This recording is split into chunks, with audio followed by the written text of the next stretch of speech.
We've now had 3 days of debate on the withdrawal agreement, setting out the terms of our departure from the EU and the political declaration setting out our future relationship after we have left.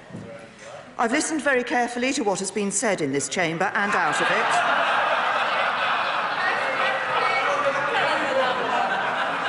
To what has been said in this chamber and out of it by members from all sides. From listening to those views, it is clear that while there is broad support for many of the key aspects of the deal, on one issue, the Northern Ireland backstop, there remains widespread and deep concern. As a result, if we went ahead and held the vote tomorrow, the deal would be rejected by a significant margin. We will therefore defer the vote scheduled for tomorrow and not proceed to divide the House at this time. I set out in my speech opening the debate last week the reasons why the backstop is a necessary guarantee to the people of Northern Ireland, and why, whatever future relationship you want, there is no deal available that does not include the backstop. Behind all those arguments are some inescapable facts. The fact that Northern Ireland shares a land border with another sovereign state. The fact that the hard-won peace that has been built in Northern Ireland over the last 2 decades has been built around a seamless border. And the fact that Brexit will create a wholly new situation. On the 30th of March, the Northern Ireland border will for the first time become the external frontier of the European Union's single market and customs union. The challenge this poses must be met, not with rhetoric, but with real and workable solutions. Businesses operate across that border. People live their lives crossing and recrossing it every day. I've been there and spoken to some of those people. They do not want their everyday lives to change as a result of the decision we have taken. They do not want a return to our hard border. And if this House cares about preserving our union, it must listen to those people, because our union will only endure with their consent. We had hoped that the changes we've secured to the backstop would reassure members that we could never be trapped in it indefinitely. I hope the House will forgive me if I take a moment to remind it of those changes.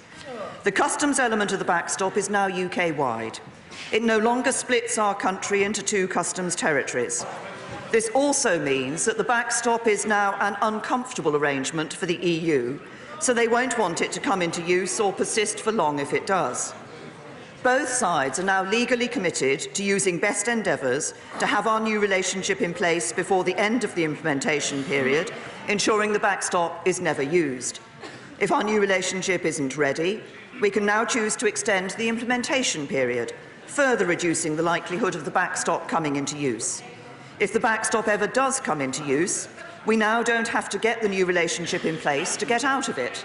Alternative arrangements that make use of technology could be put in place instead. The treaty is now clear that the backstop can only ever be temporary, and there is now a termination clause. But I am clear, from what I have heard in this place and from my own conversations, that these elements do not offer a sufficient number of colleagues the reassurance that they need. I spoke to a number of EU leaders over the weekend, and in advance of the European Council, I will go to see my counterparts in other member states and the leadership of the Council and the Commission. I will discuss with them the clear concerns that this House has expressed. We are also looking closely at new ways of empowering the House of Commons to ensure that any provision for a backstop has democratic legitimacy, and to enable the House to place its own obligations on the government, to ensure that the backstop cannot be in place indefinitely. Mr. Speaker, having spent the best part of 2 years poring over the detail of Brexit, listening to the public's ambitions and, yes, their fears too, and testing the limits of what the other side is prepared to accept, I'm in absolutely no doubt that this deal is the right one. It honours the result of the referendum. Order. The remainder of the statement must be heard, and I invite the House to hear it with courtesy. And for the avoidance of doubt and also the benefit of those attending to our proceedings who are not members of the House, I emphasise that, as per usual, I will call everyone who wants to question the Prime Minister. But meanwhile, please hear her. The Prime Minister.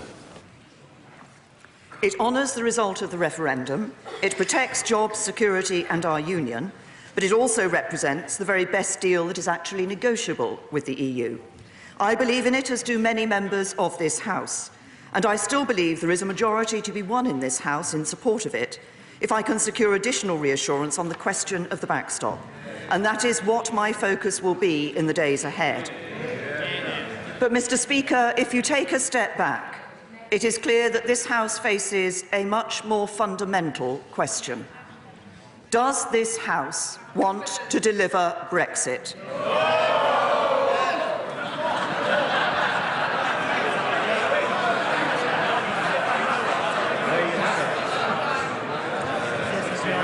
And a clear message from the SNP, but if the House does it want to do so through reaching an agreement with the EU? If the answer is yes, and I believe that is the answer of the majority of this House, then we all have to ask ourselves whether we're prepared to make a compromise, because there will be no enduring and successful Brexit without some compromise on both sides of the debate. Many of the most controversial aspects of this deal, including the backstop, are simply inescapable facts of having a negotiated Brexit. Those members who continue to disagree need to shoulder the responsibility of advocating an alternative solution that can be delivered, and do so without ducking its implications. So if you want a second referendum to overturn the result of the first, be honest that this risks dividing the country again.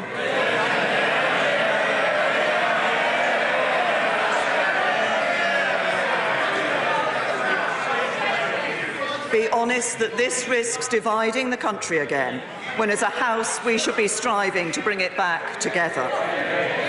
If you want to remain part of the single market and the customs union, be open that this would require free movement, rule-taking across the economy and ongoing financial contributions, none of which are, in my view, compatible with the result of the referendum.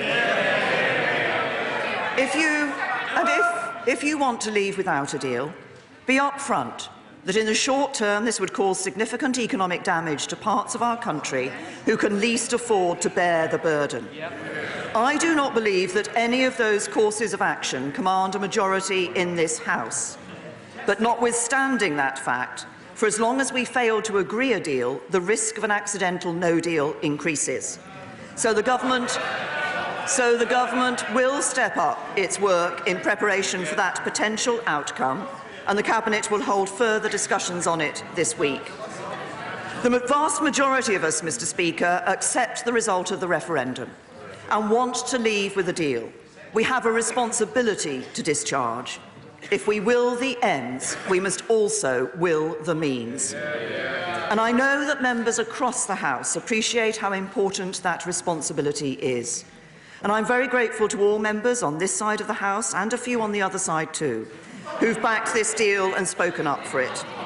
Many others I know have been wrestling with their consciences, particularly over the question of the backstop, seized of the need to face up to the challenge posed by the Irish border, but genuinely concerned about the consequences. I have listened, I have heard those concerns, and I will now do everything I possibly can to secure further assurances. If I may conclude, Mr. Speaker, on a personal note, on the morning after the referendum 2.5 years ago, I knew that we had witnessed a defining moment for our democracy. Places that didn't get a lot of attention at elections and which did not get much coverage on the news were making their voices heard and saying that they wanted things to change. I knew in that moment that Parliament had to deliver for them. But of course, that doesn't just mean delivering Brexit. It means working across all areas. building a stronger economy, improving public services,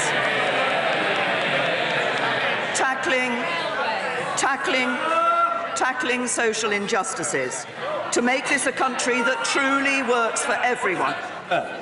The Prime Minister must be heard. The Prime Minister. Tackling social injustices, to make this a country that truly works for everyone, a country where nowhere and nobody is left behind. And these matters are too important to be afterthoughts in our politics. They deserve to be at the centre of our thinking. But that can only happen if we get Brexit done and get it done right. And even though I voted Remain, from the moment I took up the responsibility of being Prime Minister of this great country, I've known that my duty is to honour the result of that vote. And I've been just as determined to protect the jobs that put food on the tables of working families and the security partnerships that keep each one of us safe. And that's what this deal does. It gives us control of our borders, our money and our laws. It protects jobs, security and our union. It is the right deal for Britain. I am determined to do all I can to secure the reassurances this House requires, to get this deal over the line and deliver for the British people, and I commend this statement to the House.